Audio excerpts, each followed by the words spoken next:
ప్రార్థన చేసుకున్నాడు. మహోన్నతుడైన మా తండ్రి, మీ మహాఘనమైన శ్రేష్టమైన అతి పవిత్రమైన నామానికి వేలాదిన తెలియజేస్తున్నాము.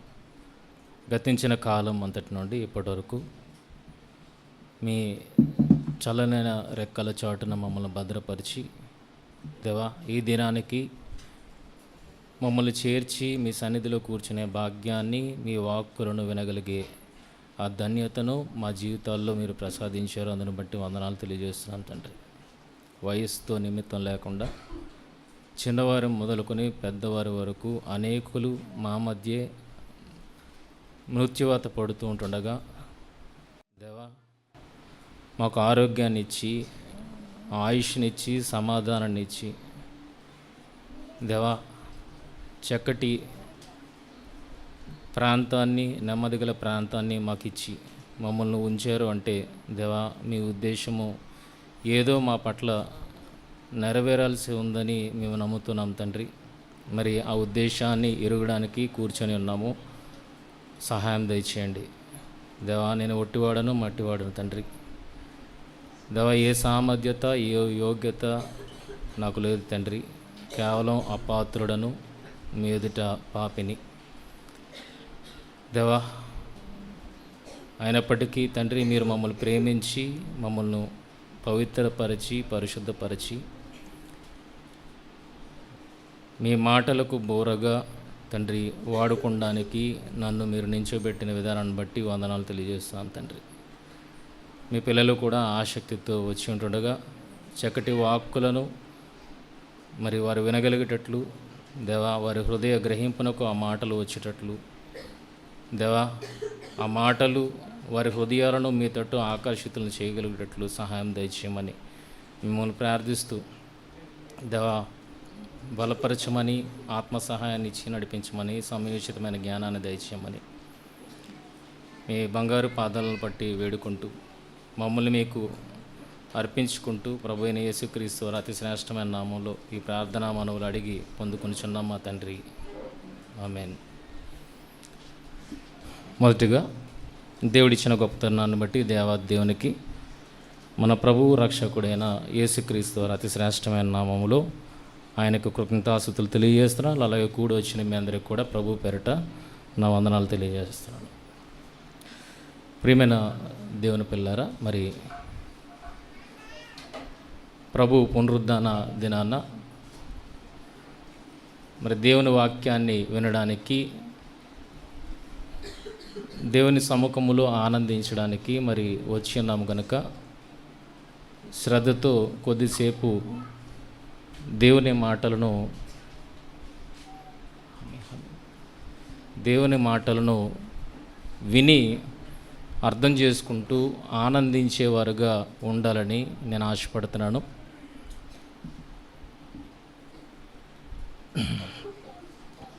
ఈరోజు ప్రపంచాన్ని మనం చూడగలిగితే ఒకనాడు మన తాత ముత్తాతలు బ్రతికిన ఆ కాలానికి ఈ కాలానికి చాలా వ్యత్యాసాన్ని మనం చూడగలుగుతున్నాం, అవునా? ఆ రోజు ప్రయాణ సాధనం ఏంటంటే వాళ్ళకి, ఆ రోజు వాళ్ళకి ప్రయాణ సాధనం కాళ్ళు మాత్రమే. కానీ ఈరోజు మన ప్రయాణ సాధనం ఫ్లైట్. భూమి మీద లేమేక ఆకాశంలోనికి వెళ్ళిపోయి, అంటే ఒక ఉన్నత స్థితిని మనిషి సాధిస్తున్నాడు అన్న విషయం మనకి ఇక్కడ అర్థమవుతుంది. చంద్రుణ్ణి తాకగలమా అని కథల్లోనే మనం మాట్లాడుకున్నాం. ఇది సాధ్యపడదు అని అనుకున్నాం. కానీ ఈరోజు చంద్రుడి మీదకి వెళ్ళే పరిస్థితి మనిషి కల్పించుకున్నాడు అన్న విషయం మనకి అర్థమవుతుంది. సముద్రం మీద అసలు వెళ్ళగలమా, ప్రయాణం చేయగలమా? పడవ అనేది కనుక్కోలేదు కదండి అప్పటికి, నావ అనేది. ఇది సాధ్యపడేది కాదు అని అనుకున్నారు. కానీ ఎప్పుడైతే బోట్ అనేది తయారు చేయబడిందో అప్పుడు మనిషికి అర్థమైంది ఏమనంటే సముద్రం మీద కూడా మనము ప్రయాణము చేయొచ్చు. ఆలోచిస్తున్నారా? ఇదంతా ఏంటి? కాలానుగుణంగా ప్రపంచ పరిస్థితుల్లో మార్పులు చోటు చేసుకుంటున్నాయి అన్న విషయాన్ని మనము అర్థం చేసుకోవాలి. ఎలా చోటు చేసుకుంటున్నాయి ఈ మార్పులన్నీ? ఎలా వస్తున్నాయి ఈ మార్పులన్నీ? ఎవరు సాధిస్తున్నారు?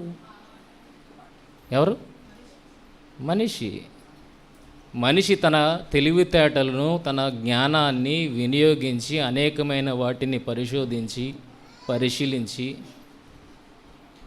ప్రయోగాలు చేసి ఈ పురోగతిని సాధిస్తున్నాడు. ఈరోజు ఎక్కడికి నిచ్చెనేసాం మనం? భూమి మీద నుండి ఆకాశానికి నిచ్చెన వేయగలుగుతున్నాం. భూమి అంతరించిపోతే ఎక్కడికి వెళ్ళిపోవడానికి రెడీగా ఉన్నాం? చంద్రమండలం ఇంకా చిన్నది, అంగారకుడి దగ్గరికి వెళ్ళిపోవడానికి రెడీ అవుతున్నారు. భూమి పాడైపోతే, ఒకవేళ భూమి కొలాప్స్ అయిపోతే మనం ఎక్కడికి వెళ్ళి ఉండొచ్చు? అంగారకుడికి. ఆలోచించండి ప్రియమైన వాళ్ళారా, ఈ పురోగతి అంతా, ఈ అభివృద్ధి అంతా ఎలా సాధ్యపడుతుంది మనిషికి అని అంటే, మనిషి తన తెలివితేటలతో, తన జ్ఞానముతో ఈ అభివృద్ధిని సాధిస్తున్నాడు. అవునా కదా? మనిషి బ్రతికుంటే సాధించగలుగుతాడా? చచ్చిపోతే సాధించగలుగుతాడా? అంటే దేంతో సాధిస్తున్నాడని అర్థమవుతుంది. దేంతో సాధిస్తున్నాడు? బ్రతికి ఎలా ఉండగలడు? ఇక్కడ తన జ్ఞానాన్ని కానీ తన తెలివిని కానీ ఎలా ఉపయోగించగలడు? దేహంతో ఉన్నప్పుడే కదా. బాగా అర్థం చేసుకోండి. తెలివిని కానీ జ్ఞానాన్ని కానీ ఉపయోగించి ఎంత అభివృద్ధిలోనికి మనిషి వెళ్తున్నాడంటే దేన్ని ఉపయోగిస్తున్నాడు? తన శరీరాన్ని పెట్టుబడిగా పెట్టి ఈరోజు అందలేనంత ఎత్తుకు మనిషి వెళ్ళిపోతున్నాడు. ఇది నాకు లోబడదు అని లేకుండా అన్నింటినీ తన వశము చేసుకుంటున్నాడు. అవునా కదా? ఒకప్పుడు ఇది సాధ్యపడేదా అన్నది ఈరోజు ఏం లేదు. ప్రతిదీ మనిషికి సాధ్యపడుతుంది. మోకాళ్ళ నొప్పుల తీసేద్దాం, ఏం వేస్తారు అక్కడ? ఇంప్లాంట్స్ వేస్తున్నారు రెడీగా. ఆ మోకాలు తీసేయండి, ఇది వేసేయండి. ఆ గుండెకాయ తీసేయండి, ఈ గుండెకాయ వేసేయండి. ఆ లివర్ తీసేయండి, ఈ లివర్ వేసేయండి. ఆలోచించండి, ఎలా సాధించగలుగుతున్నాడు? తన శరీరముతోనే సాధించగలుగుతున్నాడు. ఉన్నత స్థితికి మనిషి ఎదగగలుగుతున్నాడు, ఎదిగించగలుగుతున్నాడు. అవునా కదా? ఇదంతా ఎలా సాధ్యం అవుతుంది? మనిషి శరీరముతో ఇవన్నింటినీ, ఈ కార్యాలన్నింటినీ జరిగిస్తున్నాడు అన్నప్పుడు బైబిల్లో ఒక మాట ఉంది. ఈరోజు వరకు క్రైస్తవ సమాజం దాన్ని విచిత్రంగానే మాట్లాడుతుంది. ఏంటది? యోహాను సువార్త 6వ అధ్యాయము. ఇది ఎవరు మాట్లాడిన మాట? ఇది యేసుక్రీస్తు వారు, స్వయాన యేసుక్రీస్తు వారు మాట్లాడిన మాట. ఏం మాట చూడండి. 6వ అధ్యాయం 63వ వచనం. 6వ అధ్యాయం 63వ వచనం. ఆత్మయే జీవింపజేయుచున్నది, శరీరమట కేవలము నిష్ప్రయోజనమట. కానీ ప్రపంచంలో మనం బయట చూస్తున్నప్పుడు పురోభివృద్ధి ఎలాగొస్తుంది? అభివృద్ధి ఎలా జరుగుతుంది? శరీరంతోనే జరుగుతుంది. అంటే లోకస్తులకి శరీరం ప్రయోజనం, సంఘస్థులకి, విశ్వాసులకి శరీరము కేవలం నిష్ప్రయోజనమా? ఒకసారి ఆలోచించండి. అంత నిష్ప్రయోజనమైనది అయితే ఈ శరీరాన్ని దేవుడు మనకి ఎందుకు ఇవ్వాలి? ఎప్పుడైనా ప్రశ్న వేసుకున్నారా? కేవలం నిష్ప్రయోజనమైనది అని అనుకుంటే కనుక ఈ శరీరాన్ని మనకు ఎందుకు ఇవ్వాలి? ఈ మాట ఎవరు మాట్లాడుతున్నారు? యేసుక్రీస్తు వారు, స్వయాన యేసుక్రీస్తు వారే ఈ మాట మాట్లాడుతున్నారు. ఏంటి? ఆత్మయే జీవింపజేయుచున్నది, శరీరము కేవలము నిష్ప్రయోజనం. కేవలం అంటే అర్థం ఉందా? కేవలం అంటే ఏంటి? బొత్తిగా వేస్ట్. కానీ అదే బొత్తిగా వేస్ట్ అయిన శరీరాన్ని సమాజం ఉపయోగించుకుంటూ ఎక్కడికి వెళ్ళిపోతుంది?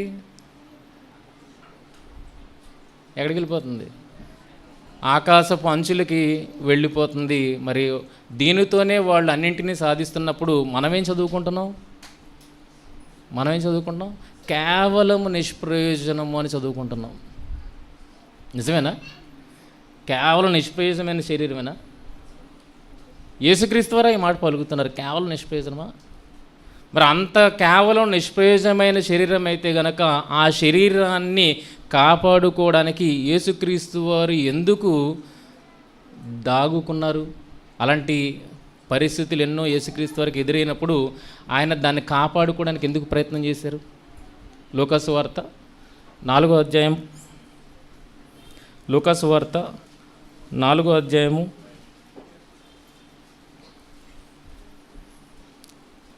29వ వచనం.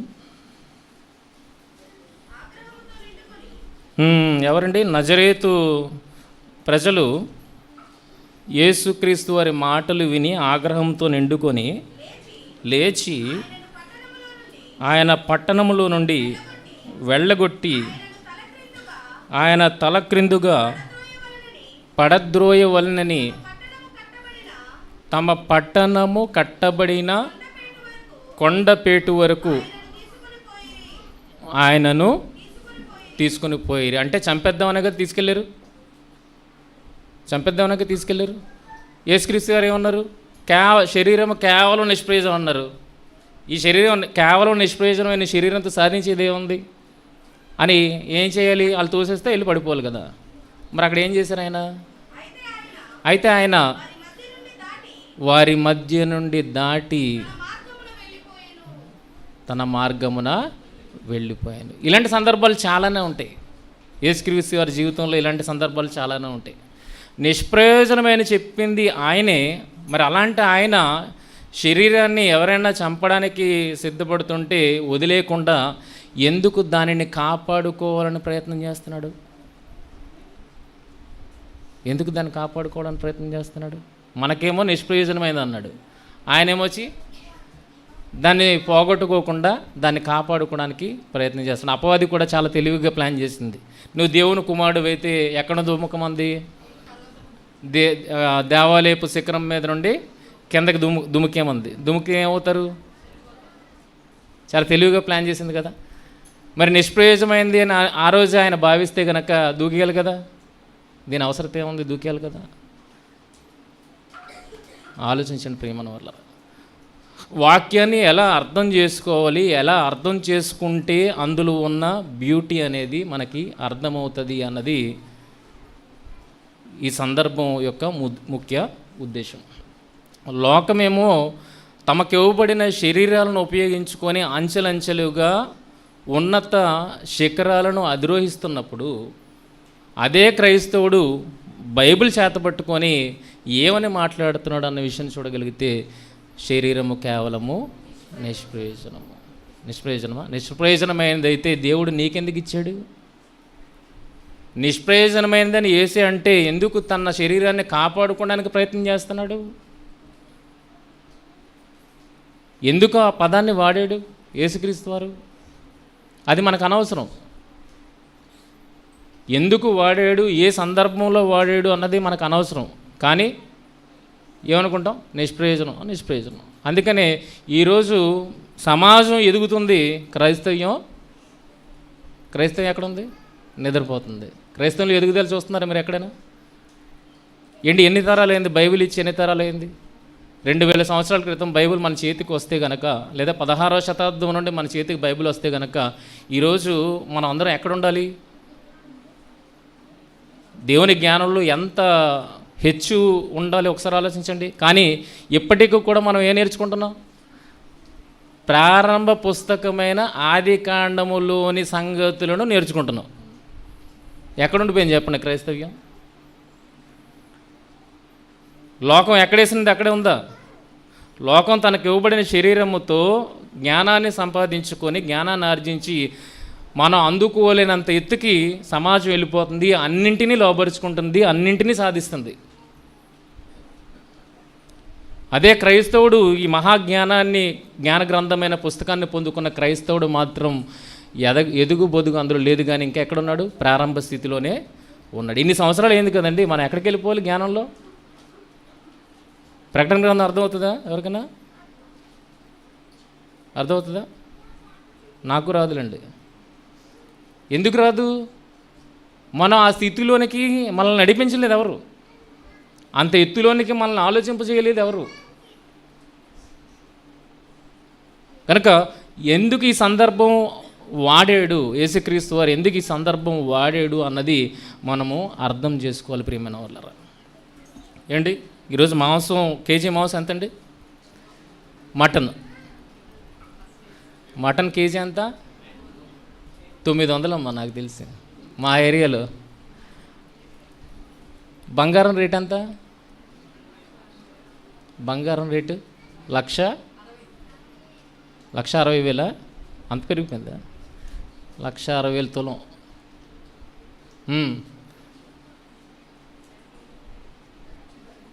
ఏ రేట్లు తెలుసు మనకి? మనం తినే మాంసం రేటు మనకు తెలుసు, మనం ధరించే బంగారం రేటు మనకు తెలుసు. కానీ వాటిని తింటున్నా, వాటిని ధరిస్తున్నా మీ దేహం రేట్ ఏంటో మీకు తెలుసా? ఎప్పుడు తెలుసా? హాస్పిటల్లో జాయిన్ అయిన తర్వాత లివర్ పోయింది అని అనగానే అప్పుడు తెలుస్తుంది నీ రేట్ ఏంటో. సింపుల్గా యూరిన్ పాస్ అవ్వట్లేదు అని అంటే మీకు తెలిసిపోద్ది రేటు.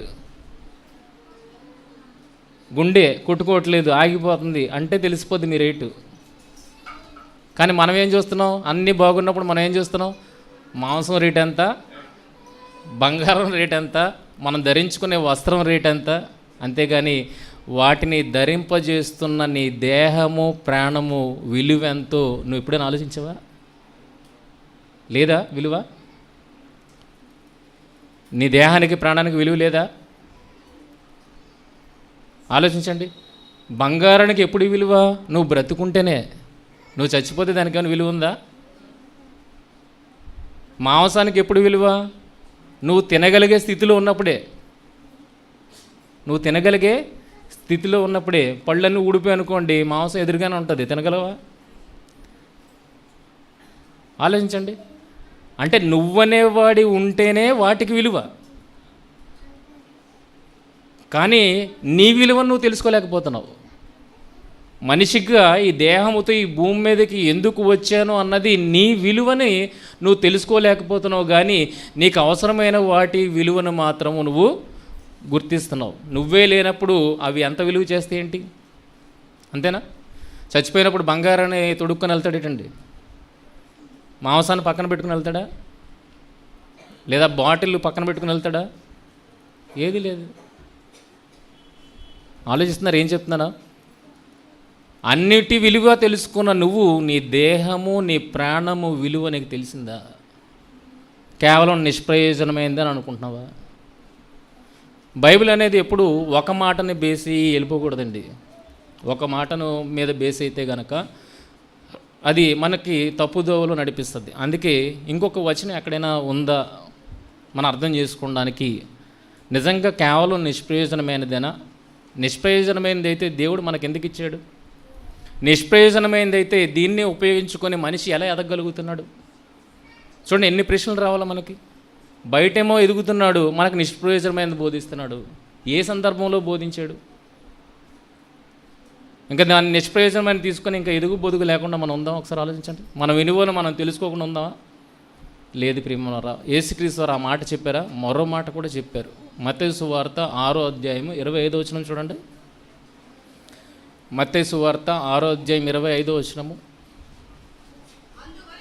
అందువలన నేను మీతో చెప్పున్నదేమనగా, ఏమి తిందుమో ఏమి త్రాగుదుమో అని నీ ప్రాణమును గూర్చి అయినను, ఏమి ధరించుకుందుమో అని నీ దేహమును గూర్చి అయినను చింతింపకూడి. అంటే ఈరోజు ఈ చింత, మనిషి చింత ఎక్కడుంది?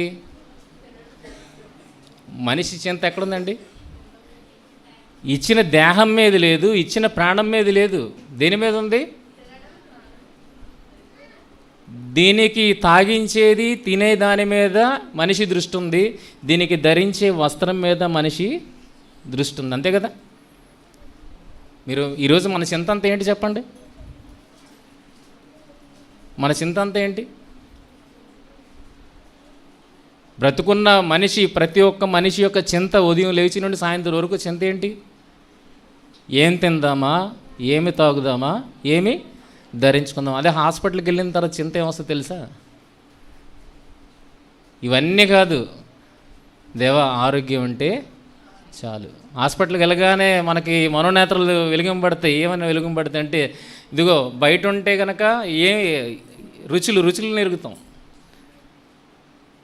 అవి కావాలి ఇవి కావాలని అడుగుతాం. కానీ హాస్పిటల్కి వెళ్ళిన తర్వాత ఏం అడుగుతారు తెలుసా? బాబు నాకేం వద్దు, ఏం కావాలా?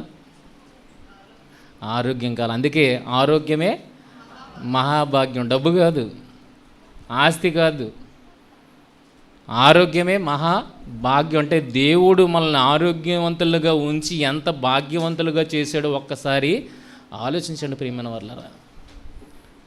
కానీ అదే ఆరోగ్యంతో ఉన్న మనం దేనికోసం ఆలోచిస్తున్నాం? ఈ ఆరోగ్యం ఎందుకు ఇచ్చాడు, ఎందుకు మనల్ని నిలబెట్టాడు అన్న ఆలోచన మనకు ఉండదు. ఏ ఆలోచన ఉంటుంది? దీన్ని ఎలాగా తృప్తిపరచుదామా, ఎలాగా, ఏది తింటే తృప్తి పడతాం. ఈరోజు ఆదివారం కదండి, ఆదివారం కదా, ఎప్పుడు సిద్ధపడిపోతారు?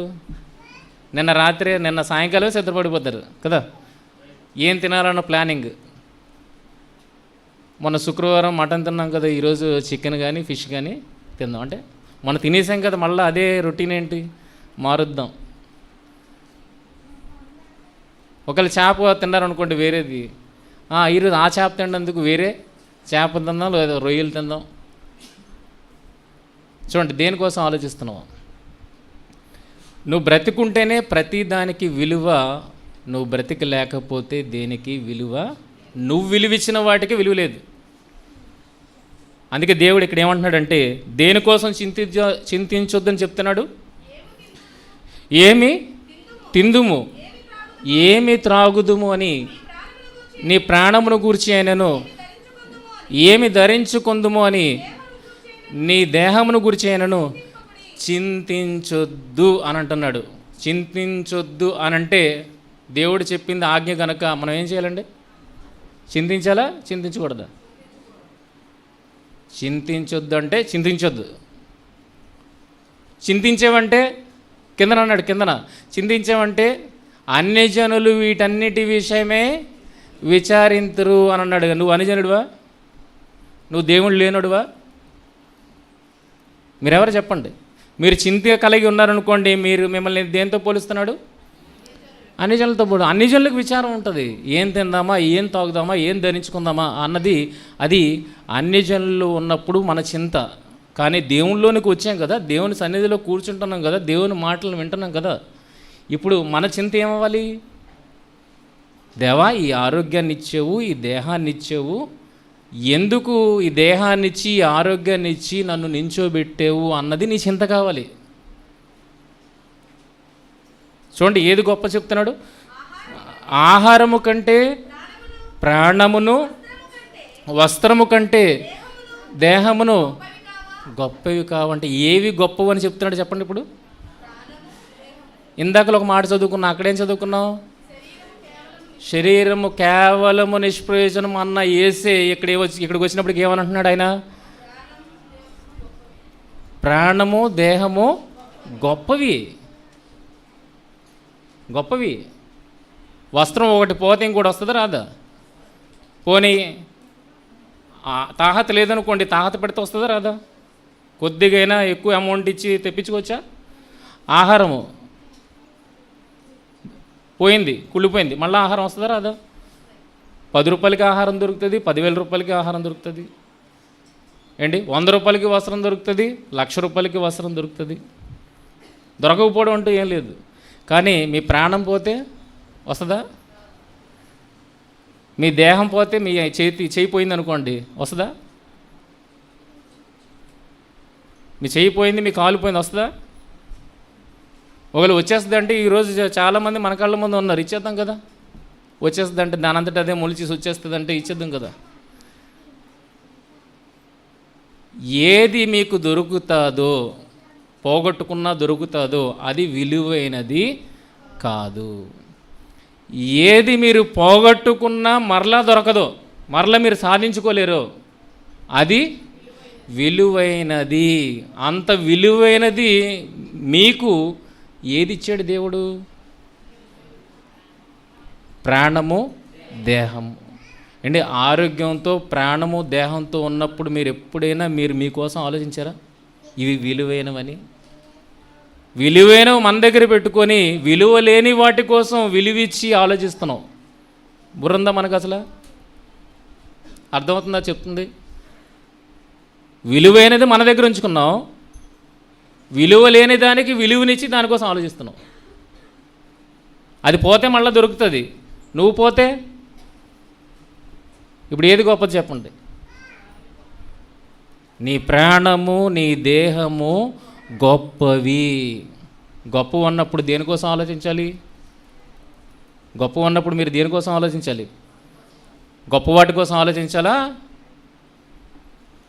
విలువ లేని వాటి కోసం ఆలోచించాలా? గొప్ప వాటి కోసం. మరి మనం ఏం ఆలోచిస్తున్నాం? ఇది గొప్పదని తెలుసుకున్నాం అసలు? ఈ ప్రాణము ఈ దేహము గొప్పది అని మనం తెలుసుకున్నావా? తెలుసుకుంటే మన ఆలోచనలు మారతాయి. ప్రియమైన వాళ్ళారా, సమాజానికి ఆలోచన లేదు కనుక సమాజం దృష్టి అంతా ఎక్కడుంది? లోకంలో ఉంది.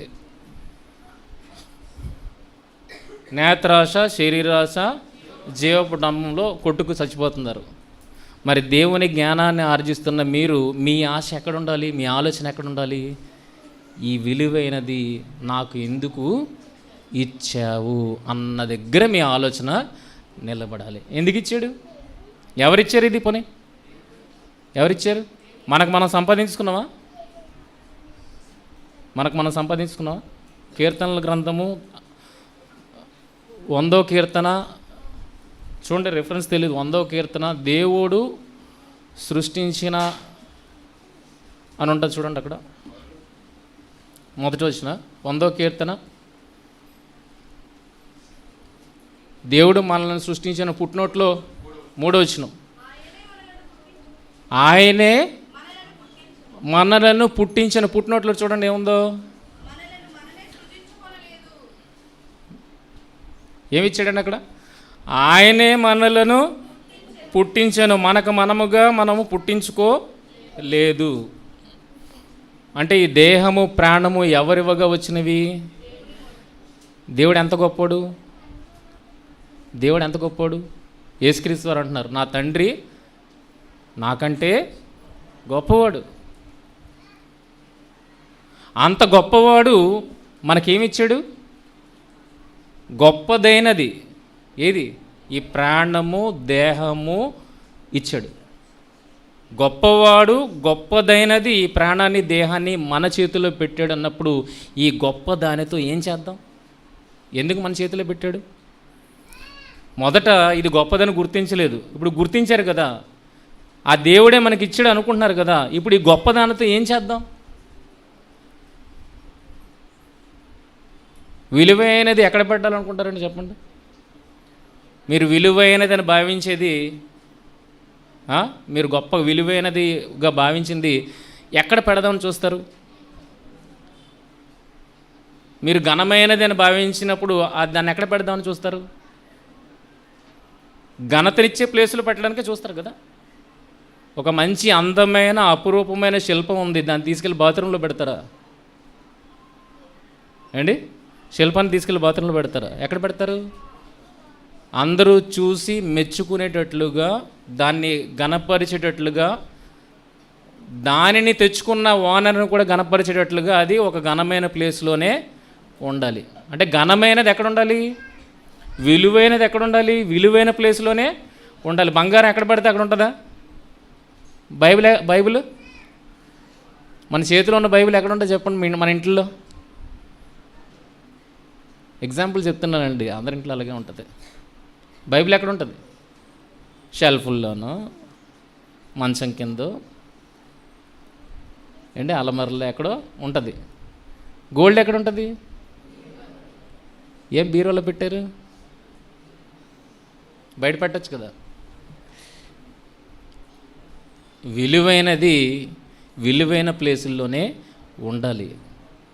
విలువ లేనిది ఎక్కడ పడితే అక్కడ ఉంటుంది, దానికోసం మనం పట్టించుకోవసం లేదు. కానీ విలువైనది మాత్రము భద్రంగా ఉండాలి, విలువైన ప్లేసుల్లోనే ఉండాలన్నప్పుడు ఇప్పుడు దేవుడు ఇవ్వగా మనం పొందుకున్న ఈ ప్రాణము దేహము విలువైనవైతే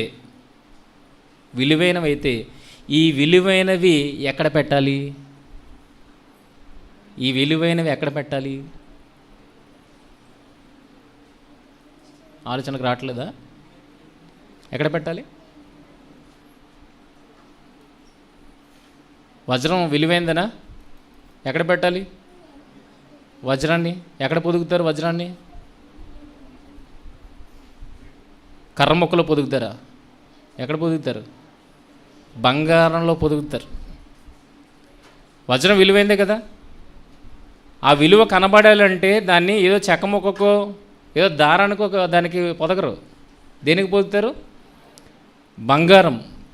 బంగారానికి పొదుగుతారంటే విలువైన దానికి పొదిగితేనే దాని వాల్యూ పెరుగుతుంది అన్నప్పుడు దేవుడు ఈ విలువైన ప్రాణాన్ని, దేహాన్ని మన చేతుల్లో పెట్టాడు. ఇది మనం సాధించుకున్నది కాదు, దేవుడు మనకివ్వగా వచ్చినది. ఇంత విలువైనది ఎక్కడ పెట్టాలి? మనం ఎక్కడ పెట్టాలి? లోకమైతే ఎక్కడ పెడుతుంది? తిండి దగ్గర పెడుతుంది, తాగడం దగ్గర పెడుతుంది, వస్త్రం దగ్గర పెడుతుంది, ఇంటి దగ్గర పెడుతుంది, పేరు కొరకు పెడుతుంది. మనం ఎక్కడ పెట్టాలా? తెలీదు ఆన్సర్. విలువైన దాని కొరకు మనము వినియోగించాలి. విలువైన దాని కొరకే వినియోగించాలి. దేవుడు గొప్పవాడు, ఉన్నతుడు.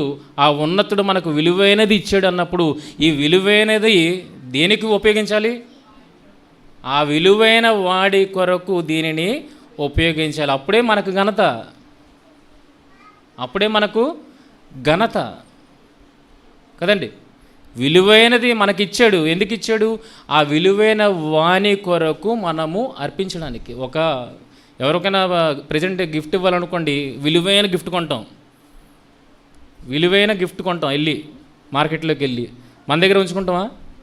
ఎవరికి ఇవ్వడానికి ట్రై చేస్తాం? విలువైన వ్యక్తికి ఇవ్వడానికి ప్రయత్నం చేస్తాం. అలాగే ఒక విలువైన వస్తువు నీ దగ్గరికి వచ్చింది అనుకో, నువ్వు దాన్ని ఎక్కడ పెడతావు? విలువైనది కనుక విలువైన చోట, మంచి చోట దానిని పెడతా ఉన్నప్పుడు దేవుడు కూడా ఈ విలువైన ప్రాణాన్ని, దేహాన్ని ఇచ్చాడు. పోగొట్టుకుంటే మళ్ళీ ఇది రాదు. వన్ టైం ఈ జీవితం ఒక్కసారికి ఇంత విలువైంది మన చేతిలో పెట్టాడంటే ఇంత విలువైంది ఎవరికి ఇవ్వాలని? ఆయనకు రిటర్న్ ఇవ్వాలని.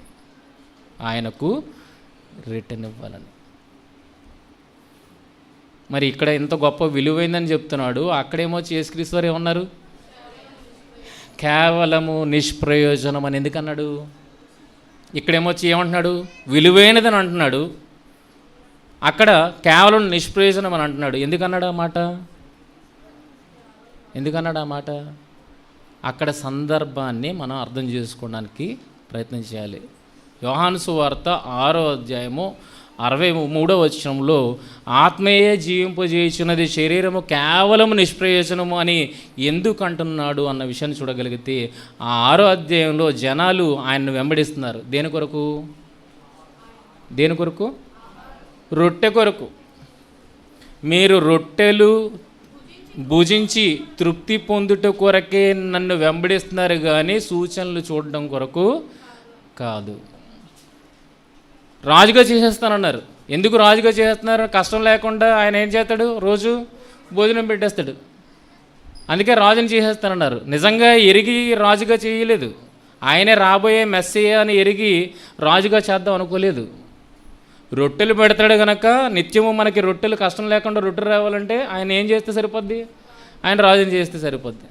అప్పుడు యేసుక్రీస్తు వారు మాట్లాడుతున్న మాట ఏంటంటే, మనుష్యుడు రొట్టె వల్ల మాత్రము బ్రతకడు. మన్నా పరలోకం మరలా పైనుండి వచ్చింది, కానీ మన్నా తినిన ప్రజలు కూడా ఏమయ్యారు? చచ్చిపోయారు. ఇదిగో మీరు జీవించడానికి నిజమైన జీవాహారము దేవుడు పంపగా వచ్చిన జీవాహారాన్ని నేనే. నన్ను తిని నన్ను త్రాగినవాడు నిత్య జీవము గలవాడు.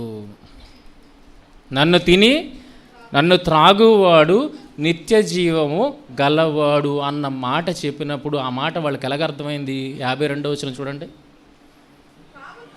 52వ వచనం చూడండి.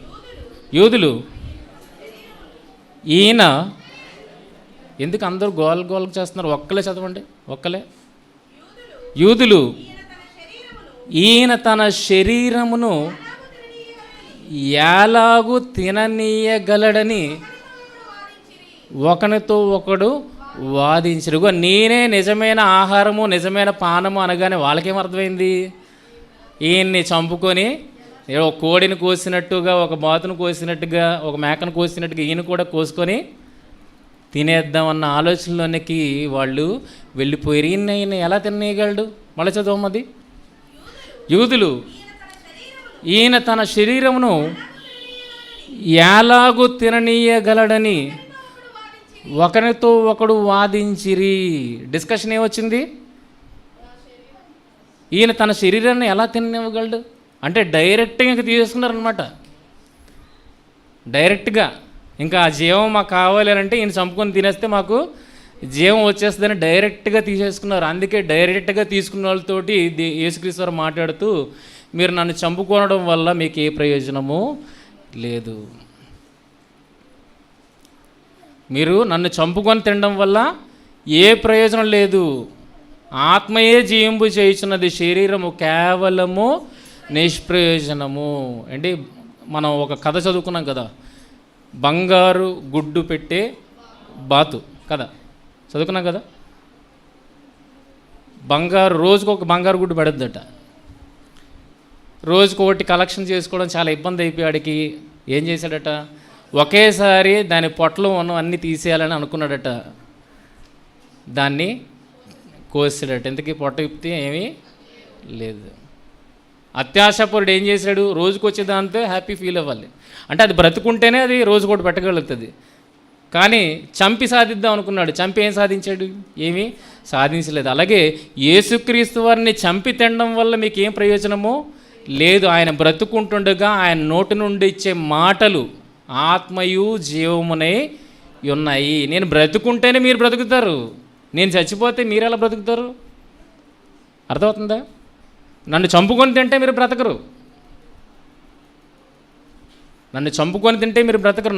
నేను బ్రతుకుండి నా నోట్లో నుండి వచ్చే వాక్కులు మీరు వినడం ద్వారా అవి ఆత్మయు జీవమునై ఉన్నవి, అవి మిమ్మల్ని జీవింపజేస్తాయి అన్న ఆ ఉద్దేశంతో ఆయన మాట్లాడితే వీళ్ళకలా అర్థమైంది? నరుక్కొని కోసుకొని తినేద్దామని అర్థమైంది. అందుకు ఆయన అన్నాడు, ఇదిగో ఆత్మయే జీవింపజేయుచున్నది, శరీరము కేవలము నిష్ప్రయోజనము. ఒకవేళ నిష్ప్రయోజనం అన్నది ఆయనే అయితే గనక ఆ శరీరాన్ని కాపాడుకోవడానికి ఆయన ఎందుకు ప్రయాసపడ్డాడు? ఆయన చంపాలనుకున్నప్పుడు శరీరాన్ని అప్పగించవచ్చు కదా. బ్రిటిష్ వారు చంపాలనుకున్నప్పుడు అల్లూరి సీతారామరాజు గుండెలు చీల్చి తుపాకీకి ఎదురుగా నించినట్టుగా ఈయన కూడా నించవచ్చు కదా. అర్థమవుతుందా? ఎందుకు కాపాడుకున్నాడు? ఎక్కడ పెట్టాలి? ఎక్కడ పడితే అక్కడ చావడానికి యేసు రాలేదు. ఎక్కడ పడితే అక్కడ చావడానికి యేసు రాలేదు. ఎక్కడ చావడానికి వచ్చాడు? సిలువ మీద చావడానికి వచ్చాడు. గనక ఆయన తన్ను తాను కాపాడుకోవడానికి గల కారణం ఏంటో తెలుసా? నేను సిలువను ఎక్కాలి. చావడానికి రెడీ ఆయన, అంతేనా? సిలువకు సిద్ధపడినోడు అంటే సావడానికి సిద్ధపడినట్టే కదా దాని అర్థం. కానీ ఆ విలువైనది ఎక్కడ ఇవ్వాలి? ఎక్కడ పడితే అక్కడ కాదు. ఆ విలువైన ప్రాణాన్ని, దేహాన్ని ప్రభువు కొరకు ఎక్కడ నేను అర్పించాలి అంటే ఎక్కడ పడితే అక్కడ కాదు. ఎక్కడ? లేఖనాల ప్రకారము సిలువ మీద శాపగ్రస్తుడు మ్రాను మీద వేలాడబడాలి. మన శాపాలను బట్టి ఆయన శాపం వహించి మ్రాను మీద ఆయన వేలాడబడ్డాడు. ఈరోజు ఆయన వేలాడబడ్డాన్ని బట్టి మనకేమొచ్చింది? రక్షణ, శాశ్వత విమోచన వచ్చిందా? అది దేనివల్ల వచ్చింది? ఆయన కార్చిన రక్తం వలన, ఆయన హింస పొందిన దేహం వలన. అవునా కదా? ఇప్పుడు దేహం ప్రయోజనం అవునా కదా? ఏ ఉద్దేశంలో అన్నాడు ఆ మాట? చంపుకొని తినేద్దాం అనుకున్నారు కనుక ఆ ఉద్దేశంలో అన్నాడు. ఒకవేళ నిజంగా నిష్ప్రయోజనం అయితే గనక యేసుక్రీస్తు మనం అందరం శరీరంతో రావాల్సిన అవసరం ఏముంది? యేసుక్రీస్తు సిలువ మీదే తను అర్పించుకోవాల్సిన అవసరం ఏముంది? ఆలోచిస్తున్నారా? కనుక ఈ విలువైనది దేవుని కొరకు భద్రపరచాలి. దేవుని కొరకు అర్పించాలి. ఆలోచిస్తున్నారా? దేవుని కొరకు అర్పించాలి గనక ఆయన కాపాడుకుంటూ వచ్చాడు. ఎక్కడి వరకు కాపాడుకుంటూ వచ్చాడంటే, నా సమయం ఇంకనూ రాలేదు, నా సమయం ఇంకనూ రాలేదు, అందుకే వారు పట్టుకోలేదు. ఇదిగో నా గడియ వచ్చి ఉన్నది. ఫస్ట్ ఏమన్నాడు? నా సమయం ఇంకనూ రాలేదు, నా సమయం ఇంకనూ రాలేదు అన్నాడు. తర్వాత నా గడియ ఇంకనూ రాలేదన్నాడు. తర్వాత ఏమన్నాడు?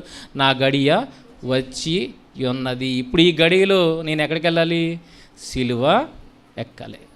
అంటే ఈ గడియ కొరకు ఆయన తన దేహాన్ని, ప్రాణాన్ని, విలువైన దానిని కాపాడుకుంటూ, ఈ గడియ కొరకు కాపాడుకుంటూ వచ్చాడు. విలువైనది ఎవరి కొరకు అర్పించాడు? దేవుని కొరకు అర్పించాడు. విలువైన వ్యక్తి కొరకు ఆయన అర్పించాడు. ప్రియమైన వర్లారా, అర్పించాడు.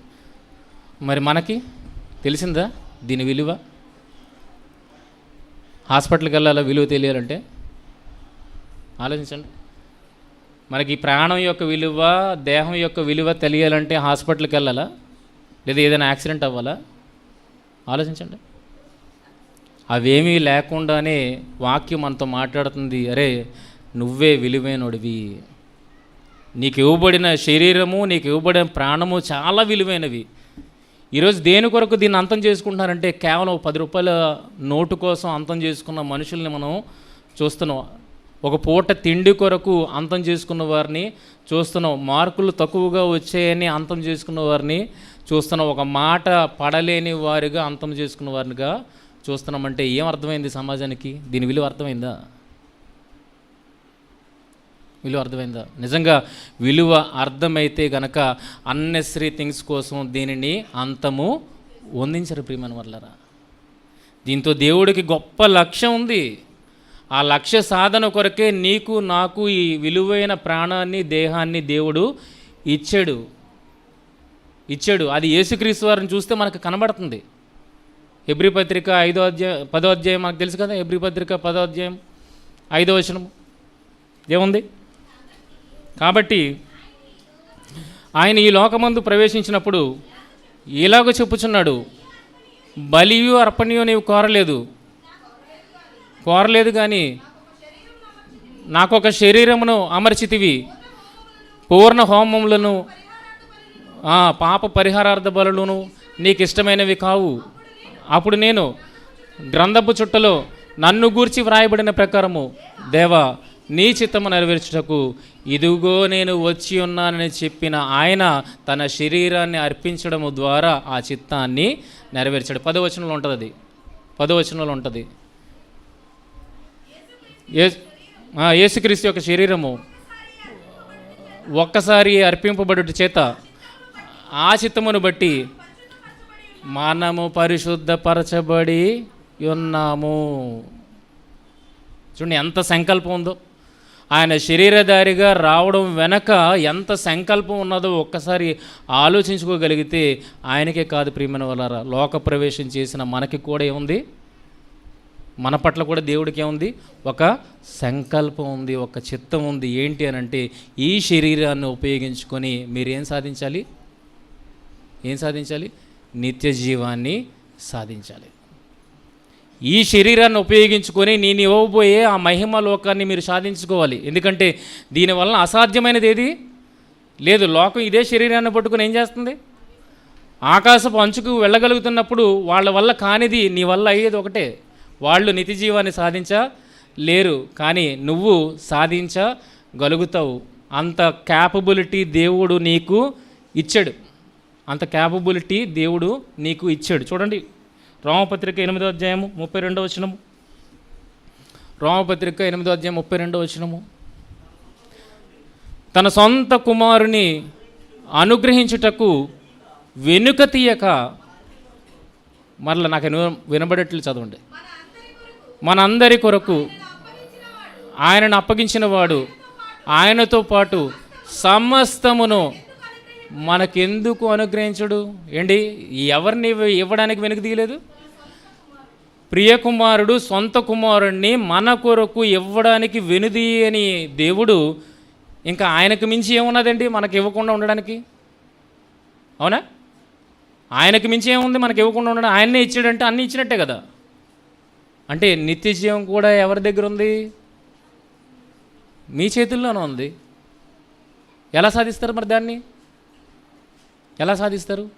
యేసుక్రీస్తు వలె మీరు దానిని సాధించగలుగుతారు. లోకంలో ఇది లేదు, లోకంలో ఇది లేదు. కానీ మీ దగ్గర ఒక సూత్రం ఉంది.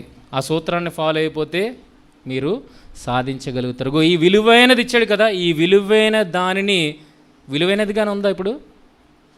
దేవుడు విలువైనది ఇచ్చాడు, విలువైనదిగానే ఉంచామా? విలువైనదిగానే ఉంచామా లేదా పాడు చేసుకున్నావా? అందుకే కొరింథీ పత్రిక, మొదటి కొరింథీ పత్రిక 13వ అధ్యాయంలో చూడండి ఉంటుంది, ఏముంటుంది? కాసేపు ఎక్కువ అవుతుంది, మీరు కంగారు పడద్దు. మొదటి కొరింథీ పత్రిక 13వ అధ్యాయము 3వ వచనంలో ఏముంది?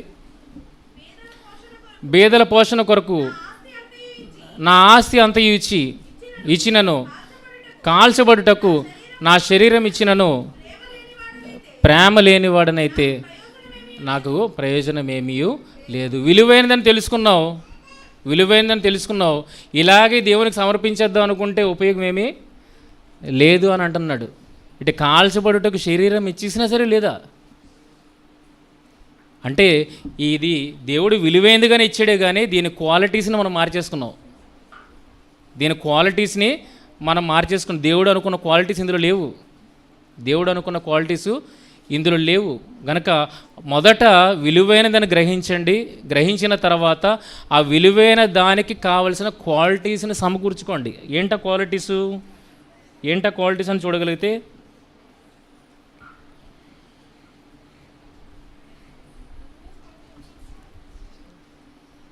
ఎఫెసీలకు రాసిన పత్రిక 5వ అధ్యాయం 26వ వచనం. ఎఫెసీలకు రాసిన పత్రిక 5వ అధ్యాయం 26వ వచనము.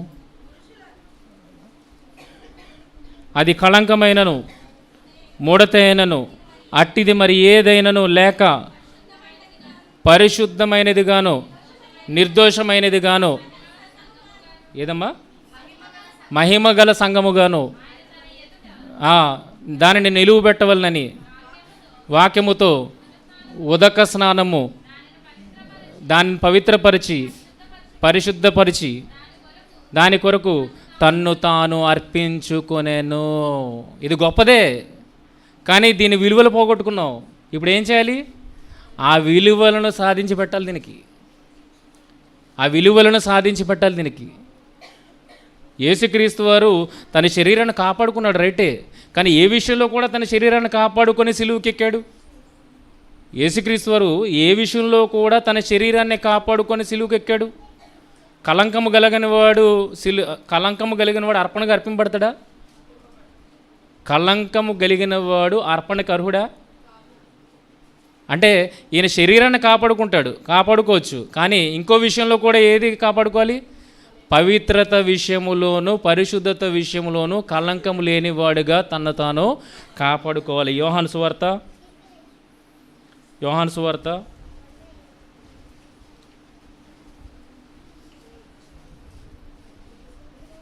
6వ అధ్యాయము 40-41 వచనాలు. నన్ను పంపిన తండ్రి రాడు, అంత్యదినమున వారిని లేపుదును, వారందరూ దేవుని చేత. ఓకే, 40-41. కుమారుని చూచి దానిపైన 40వ వచనం. ఆయనకు నాకు అనుగ్రహించిన దాని అంతటిలో నేనేమీ పోగొట్టుకొనక అంత్యదినమున దాని లేపుటియే నన్ను పంపిన వాని చిత్తమై ఉన్నది. ఏది అనుగ్రహించాడండి తనకి? ఏమన్నాడు కిందన? ఆయన నాకు అనుగ్రహించిన దాని అంతటిలో నేనేమీ పోగొట్టుకొనక అంత్యదినమున దానిని లేపుటియే నన్ను పంపిన వాని చిత్తమై ఉన్నది అన్న తర్వాత చూడండి 41లో కుమారుని చూచి అంటే పైన ఆయన ఏదో చేస్తున్నాడు, దానిని ఎవరు చూడాలి? మనము చూడాలి, కుమారుని చూచి ఆయన యందు విశ్వాసముంచు ప్రతి వాడును నిత్య జీవం పొందుటియే నా తండ్రి చిత్తము. నా విషయంలో కూడా తండ్రి చిత్తము ఉంది, నన్ను చూసిన వాడి విషయంలో కూడా తండ్రి చిత్తము ఉంది. వాడు ఏది పోగొట్టుకోకూడదు. ఏది పోగొట్టుకోకూడదు? దేవుడు ఎలాగైతే దీనిని ఇచ్చాడో ఆ క్వాలిటీస్లో ఏది దెబ్బ తినకుండా అలాగే దీనిని తిరిగి తండ్రికి అప్పగించాలి. అర్థమవుతుందా? విలువైందని తెలుసుకున్నావు, కానీ విలువైన దానికి క్వాలిటీస్ ఉన్నాయా? క్వాలిటీస్ని పోగొట్టుకున్నారా? ఇప్పుడు ఆ క్వాలిటీస్ని రప్పించుకోవాలి. యేసుక్రీస్తు తనకి ఇవ్వబడిన దాంట్లో దేన్ని పోగొట్టుకోలేదట. అందుకే ఆయన విషయంలో ఏం రాయబడింది? హెబ్రీ పత్రిక 7:26, హెబ్రీ పత్రిక 7:26, పవిత్రుడును నిర్దోషియు నిష్కల్మషుడును పాపులలో చేరక ప్రత్యేకముగా ఉన్న వాడును ఆకాశ మండలం కంటే మిక్కిలి హెచ్చే ఉన్నవాడు నేను ఇట్టి ప్రధాన యాజకుడు మనకు సరిపోయిన వాడు. ఆయనలో ఏం లేవండి? ఏది పోగొట్టుకోలేదు? ఆయన పవిత్రత పోగొట్టుకోలేదు, దోషిగా ఉండలేదు, కల్మషుడిగా ఉండలేదు, పాపులలో చేరలేదు. అన్నిటినీ కాపాడుకున్నాడా? కాపాడుకొని తను అర్పించుకున్నాడు. అన్నింటిని పోగొట్టుకొని అర్పించుకోలేదు. అంటే ఇక్కడ శరీరాన్ని కాపాడుకోవడం ఇంపార్టెంట్ కాదు, శరీరంతో పాటు శరీరానికి ఇచ్చిన విలువలు కూడా కాపాడుకొని తద్వారా ఈ విలువైనది ఎవరికి అర్పించాలి? విలువైన దేవునికి, పరిశుద్ధ దేవునికి పరిశుద్ధులముగా మనము అర్పించుకోవాలి. అప్పుడు మనకి ఏది సాధ్యపడుతుంది? యేసుక్రీస్తు వారికి సాధ్యపడింది మనకు కూడా సాధ్యపడింది. ఏంటి? నిత్యజీవం. అంటే ఇప్పుడు నిత్యజీవం ఎవరి చేతిలో ఉంది? లోకం ఏదేదో సాధిస్తుంది, కానీ క్రైస్తవుడు ఏది సాధించగలుగుతాడు? లోకం సాధించలేని దానిని క్రైస్తవుడు సాధించగలుగుతాడు. అదే ఏంటో తెలుసా? నిత్య జీవము. ఆడ ఆకాశ పంచుకు వెళ్ళొచ్చేమో, కానీ మీరు ఎక్కడికి వెళ్ళొచ్చు? ఆకాశ మండలం కంటే పైకి, మహామహుని దగ్గరికి, ఆ మహిమ లోకానికి మీరు వెళ్ళగలిగే ఛాన్స్ ఎవరి చేతిలో ఉంది? మీ చేతిలోనే ఉంది. వాడి శరీరాన్ని ఉపయోగించుకొని ఆకాశం వరకు వెళ్ళాడేమో, మీరు మీ శరీరాన్ని ఉపయోగించుకొని ఎక్కడి వరకు వెళ్ళొచ్చు? దేవుని యొద్దకు వెళ్ళొచ్చు. ప్రియమైన వర్లారా, దేవుని వద్దకు వెళ్ళొచ్చు. అంత గొప్ప సాధనాన్ని నీ చేతిలో పెడితే ఆ సాధనాన్ని దేని కొరకు ఉపయోగిస్తున్నాం మనం? ఆలోచించండి. ఆ సాధనం విలువ గుర్తించారా? ఆ సాధనం విలువ గుర్తించారా? విలువనే గుర్తించకపోతే పరలోకం ఎప్పుడు వస్తుందో చెప్పండి. ఆలోచించండి. విలువను గుర్తించండి మొదట, ఆ క్వాలిటీస్ని గుర్తించండి మొదట. ఆ క్వాలిటీస్తో, ఆ విలువతో, విలువైన దేవునికి దీన్ని అర్పించగలిగిన నాడు మిమ్మల్ని పరలోకం వెళ్లకుండా ఎవ్వరూ ఆపలేరు. ఆ పాతాళ తరం కూడా కాదు. అందుకే అన్నాడు, సంఘం ఎదుటి ఏమి నిలబడా? పాతాళ లోకపు ద్వారములు నిలువ నేర. ఈ క్వాలిటీస్ ఉంటే, నీకు ఈ క్వాలిటీస్ ఉంటే, అవేమీ లేవనుకో, అవన్నీ లేవనుకో, పాతాళం కాదు, నువ్వే ముందు వెళ్ళిపోతావు పాతాళానికి. కనుక అంత గొప్ప భాగ్యాన్ని దేవుడు మీ చేతుల్లో పెట్టాడు. ఇప్పుడు సాధించుకోవడం లేనిది ఎవరి దగ్గర ఉంది? సాధించుకోవడం లేనిది ఎవరి దగ్గర ఉంది? దేవుని తప్పుపట్టడానికి లేదు. ఇక్కడ దేవుని తప్పుపట్టడానికి లేదు. మిమ్మల్ని మీరే విమర్శించుకోండి.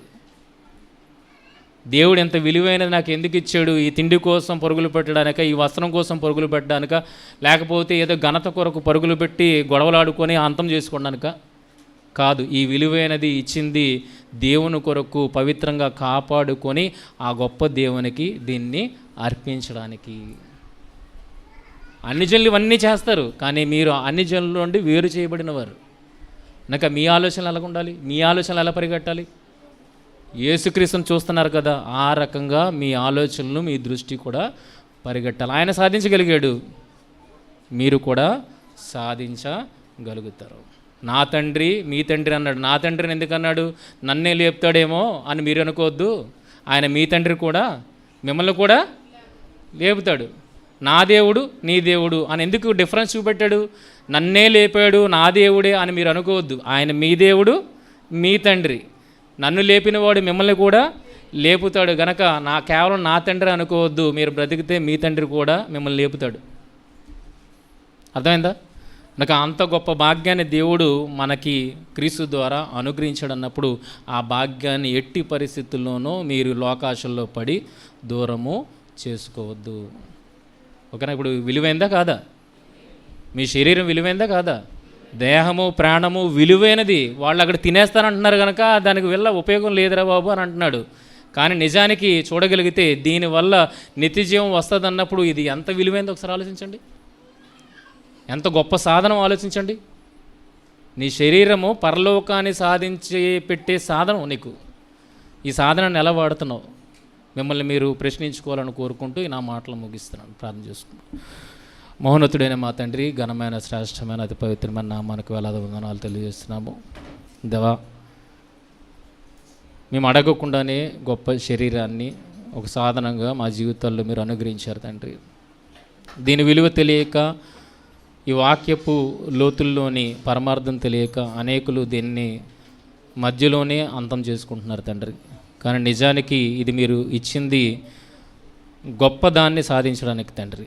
లోకం ఏదో గొప్పది సాధిస్తున్నాం అనుకొని వారి ప్రయత్నాల్లో వారు ఉన్నారు. కానీ నిజమైన వాక్యాన్ని ఎరిగిన మేము గొప్పదైన మహిమలోకాన్ని చేరుకునేటట్లుగా తండ్రి మీరు దీన్ని అనుగ్రహించి ఉన్నారని ఈరోజు వాక్యం ద్వారా మేము తెలుసుకుని ఉన్నాము. మరి తెలుసుకున్న మేము ఆ రీతిన బ్రతకగలిగే భాగ్యాన్ని, మరి క్రీస్తు వారిని చూస్తూ వారు ఎలాగైతే ఇచ్చిన శరీరాన్ని మీ కొరకు పవిత్రమైనదిగా, నిర్దోషమైనదిగా, నిష్కలంకమైనదిగా, పరిశుద్ధమైనదిగా అర్పించుకోగలిగారో అదే రీతిన ఈ విలువైన శరీరాలను అర్పించుకొని మీరు అనుగ్రహించే నిత్యలోకాన్ని చేపట్టగలిగే భాగ్యాన్ని మా అందరికీ దయచేయమని మిమ్మల్ని కోరి ప్రార్థిస్తూ ఈ మాటలు వారి హృదయంలోనికి వెళ్ళి తండ్రి వారిని ఆలోచింపజేసేవిగా, వారి ప్రయత్నాలను మార్చేవిగా ఉండుటకు సహాయం దయచేయమని మహిమ ఘనత ప్రభావాలు మీకు ఆరోపిస్తూ ప్రభువైన యేసుక్రీస్తు వారి అతి శ్రేష్టమైన నామంలో ఈ ప్రార్థన మనవులు అడిగి అందుకొనిచున్నాం మా తండ్రి. ఆమేన్. అందరికీ వందనాలు.